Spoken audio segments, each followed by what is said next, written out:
There are a number of changes being made to vaccine distribution in California and right here in Riverside County. The challenges include getting enough shots and then getting the ones that they have been receiving administered as quickly as possible. Tonight, in an I-Team investigation, we're asking, was Riverside County ready for such a large-scale undertaking? We think that Riverside County has been doing well with the rollout. That's Dr. Jeffrey Leung of Riverside University Health System. That was on Friday, one day after thousands were faced with constant error messages trying to get an appointment. Over the weekend, it happened again, with the state system catching the blame this time. County Supervisor Manuel Perez. We've had some technical issues, IT, that's for sure. We were able to fix those issues.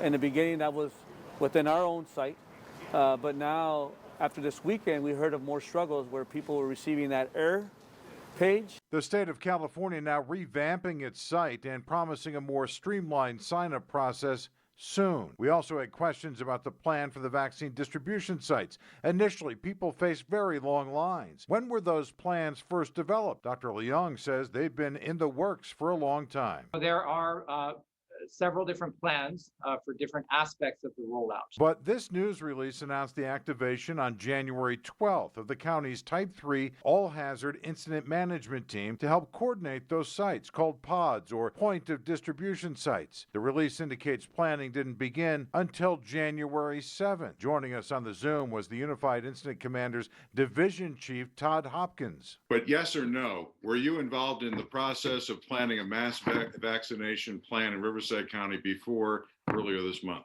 No, I was not. Thank you. They are on the job now and working out some of the problems. At this clinic at the county fairgrounds this week, there was no waiting. The county now identifying additional vaccination sites to be rolled out soon, like the Palm Springs Convention Center. The numbers show Riverside County may still be struggling with getting vaccines administered. As of Tuesday, the county's website showed nearly 192,000 doses received and only a little under 110,000 administered. Most of those through private providers, who Supervisor Perez blames for this problem on reporting.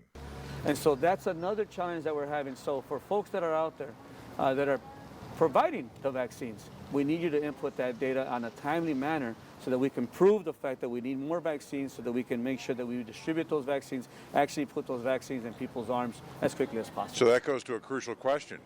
Perhaps Riverside County is being passed over for allotments because it can't demonstrate that information.